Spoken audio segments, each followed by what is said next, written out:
Hey everybody, how's it going? Hope you're doing okay in your part of the world today. So a good buddy of mine asked me to react to a video. It's a historical type video. It's titled "The Evolution of Military Rations Throughout History."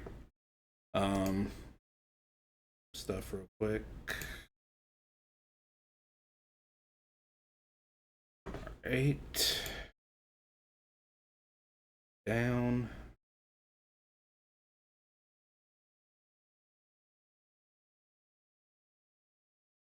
All right, let's get to it, Sean Scribers.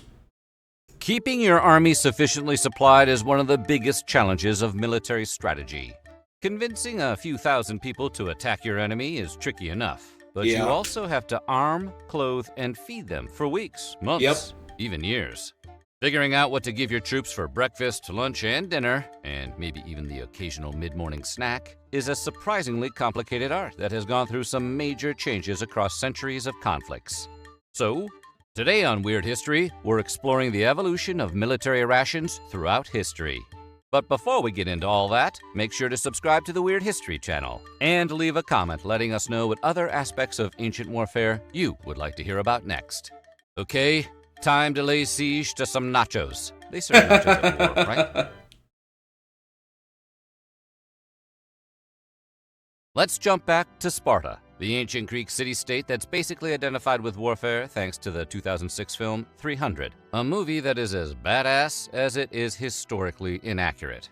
But the movie does contain some truth. The Spartans really did have an entire culture built and shaped around combat, with young boys leaving home to begin training in military barracks as early as age 7. As historian Plutarch explained, the training was designed not only to make Spartan men strong and capable fighters, but was calculated to make them obey commands well, endure hardships, and conquer. Even today, the word Spartan in English means marked by strict self-discipline or self-denial, so their cuisine did not exactly tend toward the rich and flavorful. These soldiers would have primarily drunk a black broth made from blood, boiled pig's legs, and vinegar. Yeah, you know what? I think I'll just have the salad. Allegedly, the taste was so foul that the soldiers would often remark that they'd rather be struck down in battle than have to return to camp for supper, which might have been an effective combat strategy, but probably didn't do wonders for the cook's self-esteem.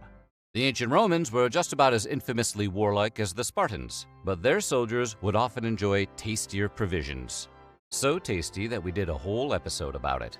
Though more simple and easy-to-prepare foods, like wheat and barley, were the staples of their diet, Romans tended to eat more luxurious foods like bacon, cheese, and wine, even when on the move. It's believed that the average Roman soldier consumed about a pound of meat each day. That could not have made marching any easier. The last thing you want to do on a belly full of hot dogs is exercise. To keep up with demand, a traveling army would bring its own livestock along, sometimes butchering up to 120 sheep per day, depending on the size of the garrison. As the Roman army conquered more and more of Europe, Africa, and the Near East, they'd taste and enjoy the foods native to the lands in which they were arriving, and begin integrating them into their diet. Many historians believe this high-calorie diet was among the secrets to Roman military success and the empire's massive subsequent expansion. The Romans may have been infamous conquerors, but no commander on earth amassed a larger land empire than Mongol leader Genghis Khan, whose army spread across much of Eurasia in the late 12th and early 13th centuries, from modern-day Poland in the west to Gaza in the south, and encompassing most of Central Asia and China. It's a territory of roughly the same size as the entire African continent. That is a lot of real estate. All of this conquering was powered by, you guessed it, fermented horse milk. No, seriously, Mongol warriors were nomads, not farmers, so they had to rely on food they could bring with them across long distances. As with the Romans, this meant traveling with large herds of livestock, which provided meat and dairy. And since fresh milk wouldn't last particularly long on the road, fermented horse milk, often served as dried milk curd, was where it was at. Sometimes Mongol warriors would keep a bag of meat, onions, and some rice under their saddle during the day's ride, allowing the friction and heat of their own bottoms to cook the food, turning it into what some historians call saddle stew. Ironically, the name also applies to the stuff that comes out of your body after you eat saddle stew. In his famous writings, Italian author and adventurer Marco Polo also recorded another Mongol nutritional practice: He claimed that the warriors made small punctures in the necks of their horses and sometimes drank a bit of their blood during long rides for sustenance. During the First Crusade of the Middle Ages, which began in 1095 CE, hundreds of thousands of Europeans left their homes and marched to Jerusalem in an effort to retake the city for Christendom. These soldiers would have brought their own food from home with them, which typically consisted of relatively cheap and easy-to-transport dried meat and porridge. Keeping the cost of the trip low was essential for most of these soldiers, as they were paying their own way to the Middle East, rather than relying on patrons or support from the church. Many would have sold their most valued possessions or mortgaged their land to pay for the journey. Some wealthier crusaders might have also brought along fruit and cheese, if they could afford it. Due to the peculiar nature of medieval siege combat, by the way, sometimes battles would actually be paused partway through for mealtimes. During the 1189 to 1191 Siege of Acre, a key Third Crusade victory by Guy of Jerusalem against Saladin, Crusaders reportedly halted the battle twice in order to enjoy a proper meal, invoking the storied tradition of calling a time out. Now, pass that butt soup and the spoiled horse milk. In 1683, the Ottoman Empire laid siege to the Austrian city of Vienna and brought bountiful and generous military rations along with them. This included not just lamb and mutton, along with delicacies like honey and coffee, but also fresh baked bread. Biscuits were also shipped all the way from home in Istanbul, where 105 dedicated ovens prepared food exclusively for troops at the front. That's an army you want to join. It's like marching into battle for Panera Bread. The iconic French general Napoleon is quoted as saying, "An army marches on its stomach." While the quote is probably apocryphal, he clearly believed in the sentiment, as his troops were famous for bringing bread along with them to the front. What kind of bread? Did you even need to ask? French troops carried fresh baguettes with them, taking advantage of their convenient shape by stuffing them down their pant legs. Typical rations for French soldiers during this era also included meat and wine. A lack of ready resupplies of these kinds of provisions contributed to the colossal failure of Napoleon's 1812 infiltration of Russia and the ultimate undoing of his military schemes. The guerrilla revolutionaries who fought for America's independence from Britain often didn't have to travel as far as the Ottomans to get to the battlefront, but they didn't exactly arrive as well stocked with rations. The Continental armies struggled with non-stop supply problems. The American colonies lacked the infrastructure that European fields of battle had developed for centuries. And Congress also lacked the authority to levy taxes against the population and spend them on supplies. This meant that soldiers had to make do with whatever they got. Congress had authorized a pound of beef and a pound of flour per soldier per day, along with steady rations of peas, beans, milk, rice, beer, cider, and molasses. But they were not always able to make good on this promise, and troops would often go a full day or longer without any rations at all. Congress suggested to General George Washington that he simply seize food from local farmers wherever the army traveled on behalf of his men. But Washington was hesitant to do so, for fear of antagonizing the very colonial population on whose behalf the men were fighting. By the American Civil War, molasses, a viscous and sugary syrup that would be mixed into dishes to add flavor, remained a key ingredient to the soldiers' regular menu. Union troops also regularly consumed meat, flour, and some dehydrated vegetables and dried fruits. This included a combination of salt pork or beef, ham or bacon, bread, potatoes, a hard bland bread known as hardtack, onions, beans, peas, rice, dried apples and peaches, coffee, tea, sugar, vinegar, salt, and pepper. Basically, rations are all the stuff you can buy while you're waiting to get seated at Cracker Barrel.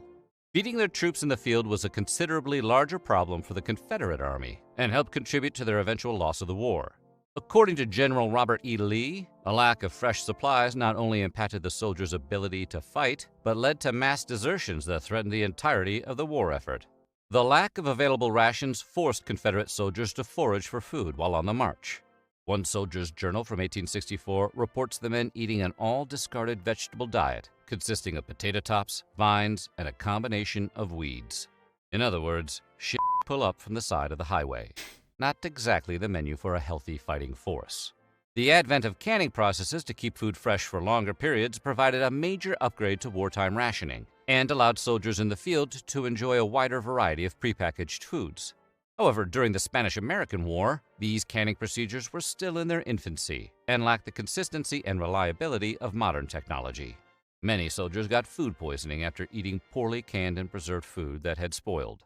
Poet Carl Sandburg, a veteran of the conflict, described the process for testing out a tin of canned beef, known as Red Horse. The tin would be carefully sniffed and inspected by a series of soldiers prior to consumption, and would be thrown overboard if it didn't make the grade. By the end of the conflict, most historians believe foodborne illnesses such as botulism claimed more American lives than the actual fighting. Only about 280 Americans perished in combat, but more than 2,600 expired from other causes. Canned meats, and particularly canned milk, also traveled to the front during World War I. The milk would sometimes be heated up as a way of preparing hot meals. Still, World War I rations were not particularly popular, and mostly consisted of cans of meat and veggies, hardtack crackers, colloquially known as dog biscuits, tobacco, and sometimes candy. Guessing the dog biscuits were not the most popular item on that list. By World War II, rations received something of an upgrade, and were also split into 3 groups: C rations, D rations, and K rations. A D ration was literally just a chocolate bar. C and K rations consisted of more of a variety, including tinned beef and potatoes, biscuits, toffee, and instant coffee. As a treat, soldiers were also sometimes given cigarettes and chewing gum, along with toilet paper, when available. By the Vietnam conflict, the government introduced what were known as MCIs, or Meal Combat Individual Rations. This included canned meat, which soldiers heated up using C4. Yeah, give me that cooking show, Food Network. They also received cans of crackers, cookies, applesauce, and cake. This meant that food could even be taken along on patrol by packing the cans in socks or tying them to backpacks.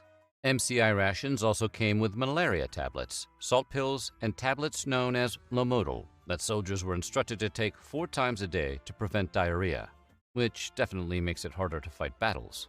Today, the U.S. Army provides rations known as MREs, or Meals Ready to Eat.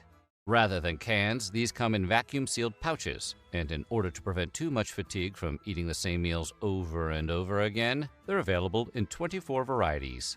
There's even an MRE pizza which can stay fresh for up to 3 years, though the pizza is probably best if enjoyed after no more than 2.5.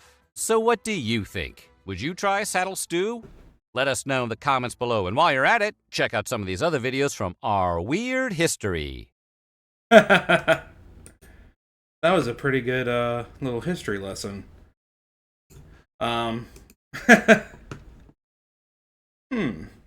And I'm a history buff as well, so this was a bonus for me to react to this. But those MREs, man, I pretty much lived off of those when I went through Hurricane Katrina, because that's all we had to eat, pretty much.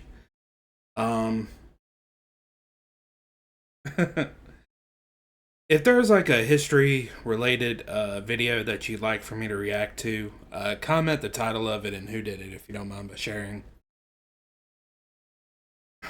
And like this video if you like history, like U.S. history or world history or something like that.